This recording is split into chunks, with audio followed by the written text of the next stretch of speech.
End of the day with Ray. Hello, my friends. Before I get started on today's episode titled The Communist Land Grab, I want to do a big shout out to David Gibbons for joining me in that debate yesterday. David Gibbons of RT Media was kind enough to join me. Look, me and David are never going to agree on this subject. David sees merits in communism. I see absolutely zero merits in communism.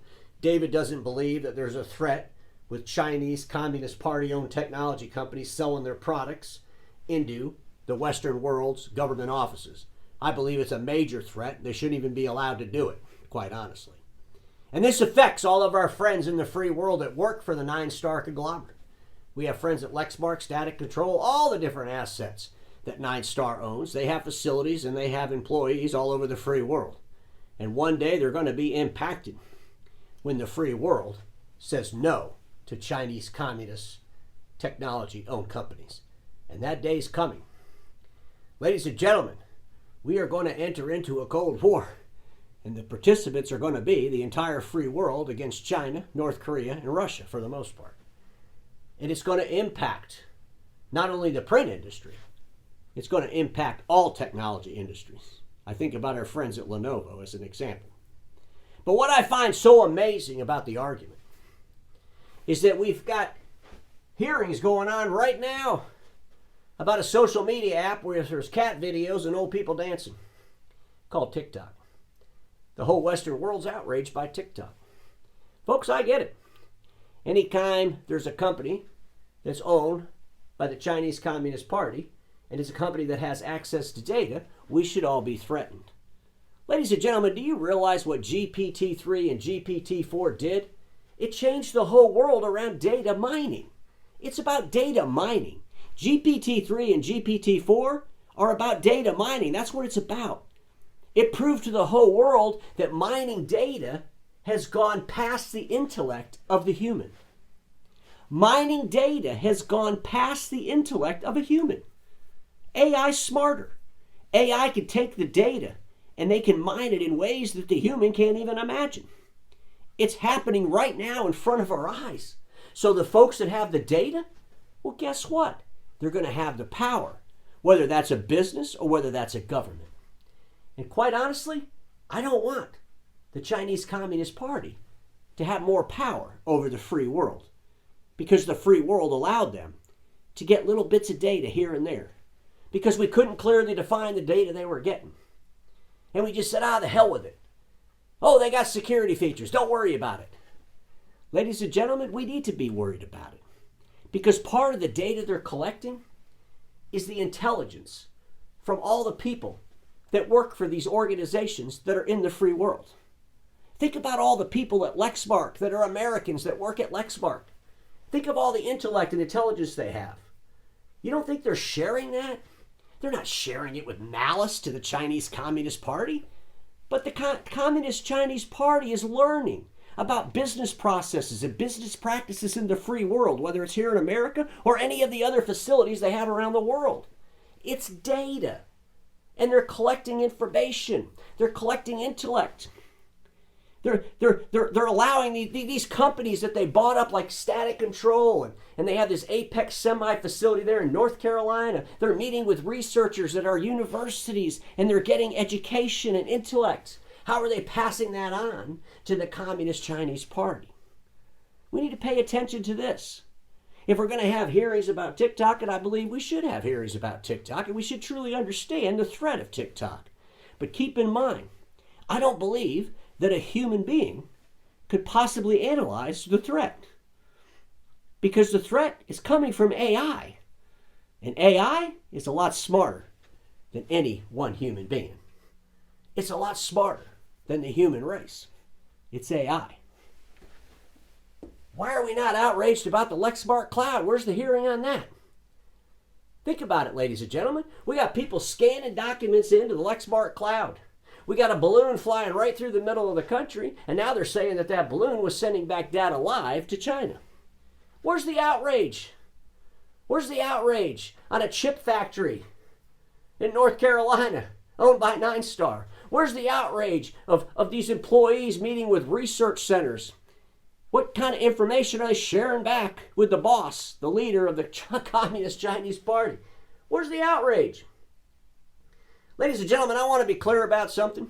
A few years ago, I was a big fan of Lexmark because Lexmark had an A4 platform, and that A4 platform was definitely the future of the print industry. I knew at that time that Ninestar was one of the owners of Lexmark, along with two private equity groups, Legends and PAG. And Legends and PAG together had 49% of Lexmark. Ninestar had 51%. There was a real possibility, or maybe it was just me being truly naive, but I really believed that Legends and PAG would get together with somebody else and take out the ownership from Ninestar and bring Lexmark back to the free world. It didn't happen.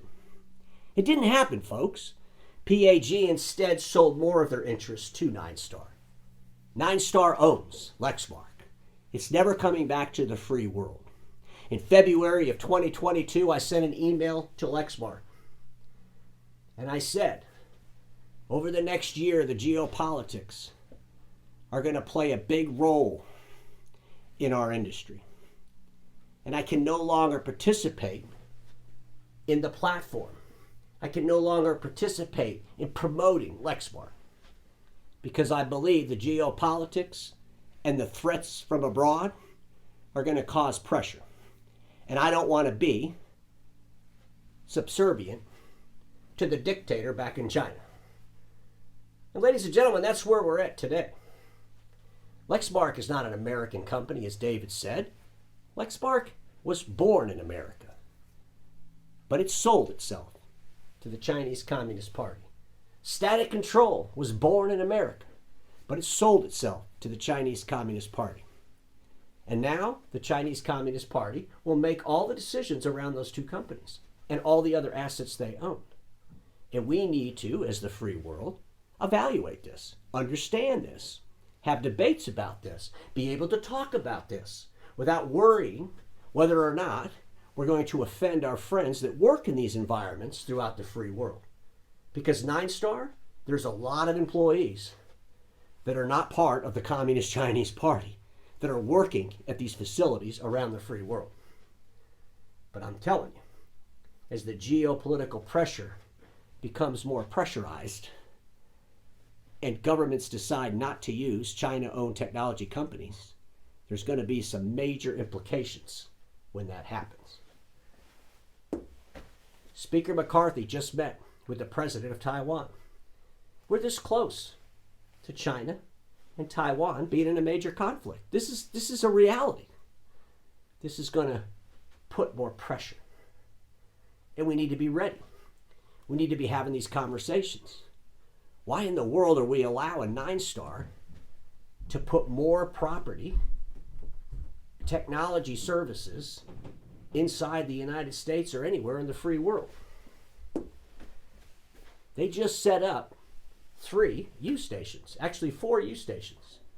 I'll tell you what a U-station is in a second, but they have 2 in California, 1 in New York, and 1 in North Carolina. We all know that they got Lexmark there in Lexington. Let me read to you what an A3PL is, third-party logistics, because they're doing that as well. Provider offers outsourced logistics services which encompass anything that involves management of one or more facets of procurement and fulfillment activities. In business, 3PL has a broad meaning that applies to any service contract that involves storing or shipping of an item. A 3PL service may be a single provider, such as transportation or warehouse storage, or it can be a system-wide bundle of services capable of handling supply chain management. Let's turn over our supply chain management to Ninestar, a company that's owned by the Communist Chinese Party. Let's just go ahead and turn over our supply chain management. Is that really what we want to do? Let me tell you what a U-station is. Let me just read this to you. A comprehensive service platform that provides product rework, technical support, and after-sales service. Access to more professional and efficient localization services to enhance user experience. Promote the formation of aftermarket sustainability ecosystem. Yep, take advantage of the fact that we all want to be environmentally friendly, so let us open up some facilities here in the United States where we can do some reclamation. Send us the equipment. Send us all the technology from the government offices, and we'll kind of go through it and clean it all up, and we'll take out all the memory chips, and we'll... Folks, I did a joke about this, and they're actually doing it. They actually have 4 4 of these centers in the United States. This is happening right now. It's real. And you know what? Here's what I think. I think all these facilities that Nine Star has around the United States should hang the China flag out in front of the building.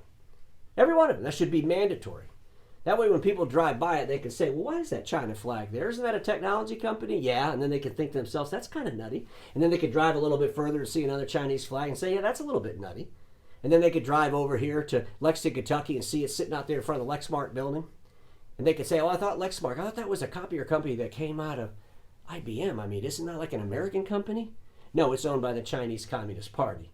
And they could do the same thing in North Carolina at the Static Control headquarters or the Apex Mike Gehe headquarters. They could do it at all these Ustations. Maybe if the Americans started seeing all these Chinese flags hanging up all over these buildings across the country, maybe they would pay more attention to this, because it's a little bit scary, ladies and gentlemen. Static Control. Static Control was bought by Ninestar in 2015. In 2014, Static Control bragged about the fact they just came out with their 100th patent. And in 2015, the Chinese Communist Party government got all 100 patents when they bought them. Thank you very much. Now, keep your facility there in North Carolina, Static Control. Go ahead and, keep inventing stuff. Keep writing those patents and then just give those patents to us.